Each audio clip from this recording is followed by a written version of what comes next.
Halo, ketemu lagi dengan saya Yeni. Pada kesempatan kali ini kita akan membahas mengenai apa saja yang perlu kita perhatikan dalam melakukan analisis data dan bagaimana tingkatan analisis data tersebut. Pada saat kita melakukan analisis data, biasanya tahap pertama yang kita lakukan itu adalah menjelaskan apa yang sudah terjadi. Nah, menjelaskan apa yang sudah terjadi itu biasanya disebut dengan descriptive analytics. Nah, langkah yang selanjutnya di dalam analisis data itu adalah biasanya menjelaskan mengapa hal itu terjadi. Nah, untuk bisa menjelaskan mengapa hal itu terjadi, itu biasanya disebut dengan diagnostik analitik. Nah, setelah kita melakukan tahapan diagnostik analitik, langkah selanjutnya itu adalah biasanya menjelaskan apa yang akan terjadi. Nah, ketika kita menduga apa yang akan kita terjadi, maka kita saat itu melakukan predictive analytic. Setelah kita berhasil melakukan pendugaan di masa depan, maka yang kemudian kita bisa lakukan itu adalah membuat beberapa alternatif solusi. Nah, jika kita sudah mampu membuat beberapa alternatif solusi, kemudian kita bisa menentukan solusi mana yang paling optimal, solusi mana yang paling baik yang bisa digunakan untuk mengambil keputusan.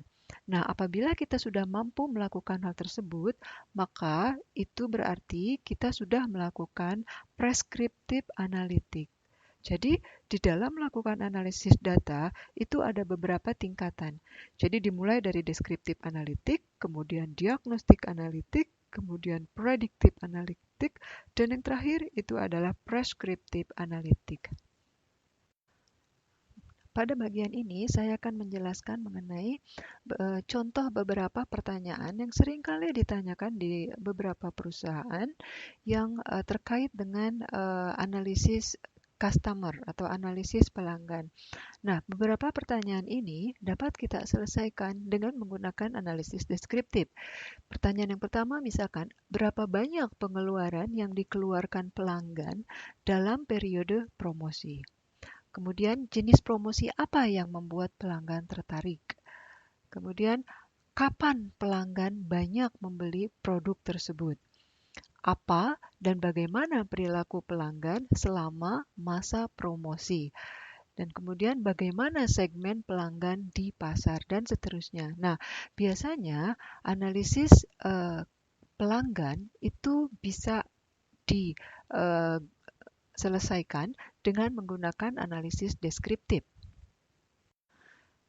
Setelah melakukan analisis deskriptif, langkah selanjutnya kita bisa melakukan analisis prediksi.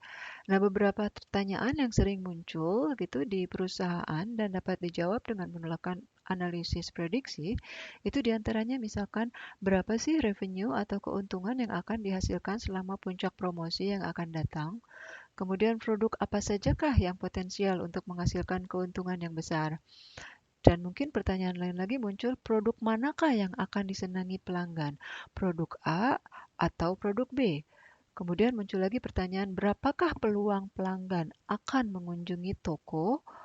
Dan misalkan ada lagi pertanyaan, produk-produk tambahan apa saja yang dapat menarik pelanggan? Nah, itu beberapa contoh pertanyaan yang muncul dan bisa dijawab dengan menggunakan analisis prediksi. Setelah kita melakukan analisis prediksi, nah langkah selanjutnya kita bisa melakukan analisis preskriptif. Nah, seperti yang sudah saya sampaikan sebelumnya, di dalam analisis preskriptif ini biasa kita melakukan sebuah tahapan optimization. Nah, di dalam tahapan ini kita biasanya sudah bisa membuat beberapa alternatif solusi. Kemudian dari beberapa alternatif solusi tersebut, kemudian kita memilih mana solusi yang paling baik yang bisa digunakan untuk membuat keputusan. Nah, di sini ada beberapa pertanyaan yang bisa dijawab dengan menggunakan analisis preskriptif. Yang pertama itu misalkan adalah promosi seperti apa yang bisa ditawarkan kepada pelanggan untuk meningkatkan nilai jual. Nah, di sini kita ingin mengoptimasi nilai jual yang akan kita peroleh. Kemudian yang berikutnya adalah bagaimana kita mengoptimalkan penjualan produk ini. Nah, yang ketiga itu misalkan bagaimana strategi penjualan yang dapat meningkatkan ketertarikan pelanggan, kemudian misalkan produk-produk apa saja yang paling sesuai dengan kebutuhan pelanggan. Nah, kalau kita amati dari beberapa pertanyaan ini, semua pertanyaan tersebut itu diarahkan pada bagaimana kita melakukan optimisasi. Nah, jadi kalau kita bisa sudah melakukan optimisasi atau analisis preskriptif, itu dari sisi perusahaan biasanya bisa banyak mendapatkan value karena sudah bisa mengambil keputusan sesuai dengan analisis yang benar. Nah, itu yang kita sebut dengan analisis preskriptif. Nah, demikianlah penjelasan saya terkait dengan analisis preskriptif. Untuk selanjutnya nanti kita akan membahas mengenai bagaimana melakukan analisis-analisis tersebut terkait dengan penggunaan dari data science. Terima kasih.